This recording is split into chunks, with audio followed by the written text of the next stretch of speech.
Just looking at one verbal and slightly algebraic example. One way that the book attacks this a lot is through tables, through numerical value tables. They'll give you something that looks like a 3-column table a lot. They'll have like an x value, f of x column, and then a g of x column that they will just write side by side by side. So we'll look at one example of how to do this.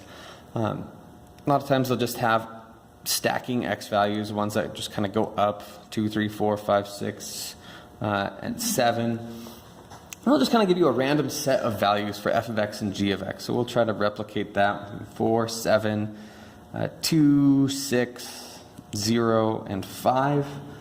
And g of x, let's just do a nice easy descending 9, 8, 7, 6, 5, 4. Right. So all this is saying, right, is these are my x values. These are the function values for function f. These are the function values for function g. So for example, right, like f of 2 is equal to 4 in this case. Right? G of 5, maybe let's not use 5 because it has the same output. G of 6, if 6 goes into my function g, then 5 is what's coming out. Right? That's how I read this table. If I have two functions, I can also look at how to find a composition of these two functions, where I first look at one function, find out what comes out of that, and then put that output back into the other function. So an example, right? Can we find f of g of 4? Right? This is how I usually write this composition, right?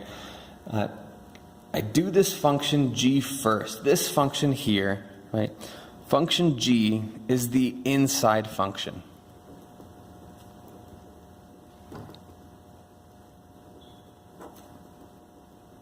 In this case, right? And so I'm going to find that first. What is g of 4, right? I'm not looking for f of 4. There's this g in the way. I do g of 4 first. I always do the inside ones first. So first I do, right, what is g of 4? And I just look to my table. Right? If x is 4, function g's output is 7. So I find g of 4 equals 7. This 7 now is the new input to function g. No, to function f. Right. G of 4 is equal to 7. I take that 7 and now plug it in here. Right? I do just a nice substitution, just kind of like what we saw in section 1-3. Right?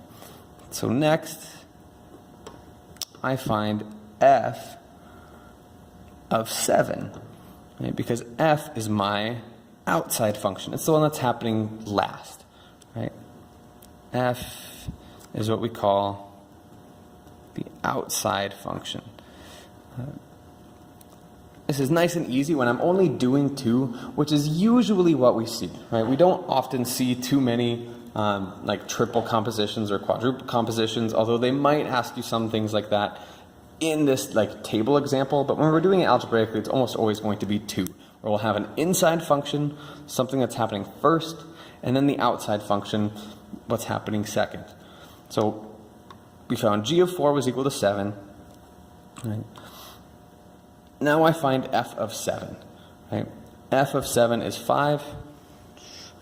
So this means, right, that f of g of 4 I found by doing f of 7, which is equal to 5.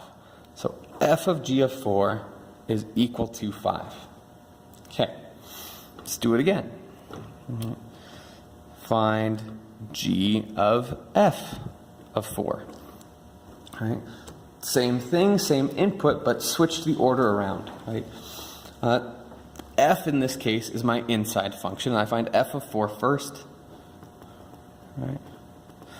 What is f of 4? I look up at my table. When x is 4, function f has an output. This is the f column. Function f has an output of 2. Right. Then I find out what was g of 2. I take that 2 it's equal to f of 4, and I substitute it in for f of 4 here. So g of 2, going back to my table, right, if x is 2, g is 9.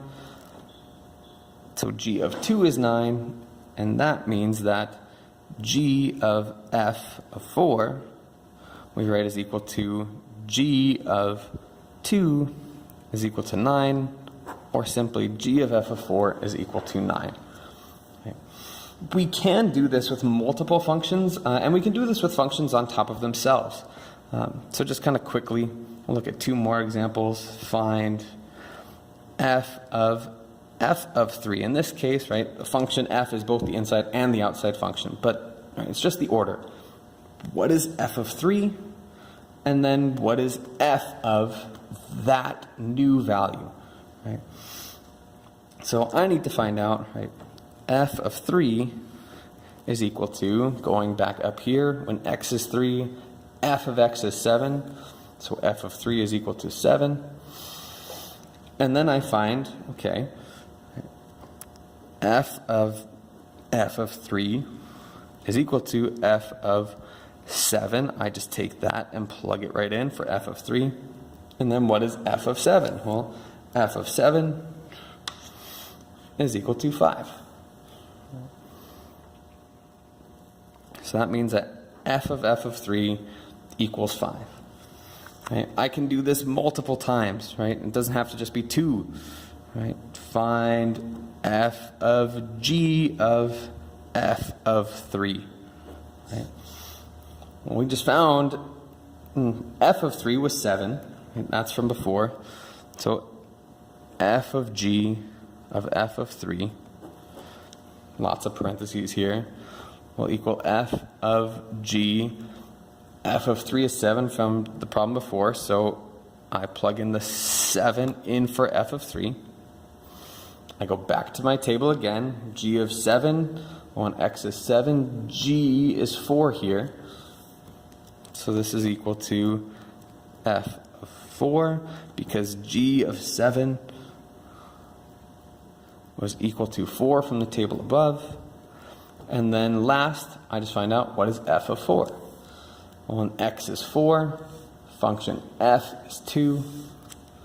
So f of 4 is equal to 2, or f of g of f of 3 is ultimately equal to 2.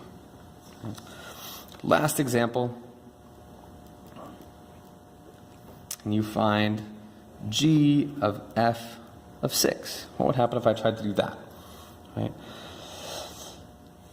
Well, if I'm looking for f of 6, back up at my table, when x is 6, f of x is 0. So I'm looking for g of 0. Well, g of 0 is not in the domain of this table that I have, right? If this is all that's listed, they're assuming that this is all that exists. So when I look at this, x is 0 equals, right, this is not defined, right? This is outside of the domain. Right? So leave a little bit of space in your notes. We're going to do a few more examples in there tomorrow for you to practice. And then we'll have one last little piece on graphically speaking and algebraically.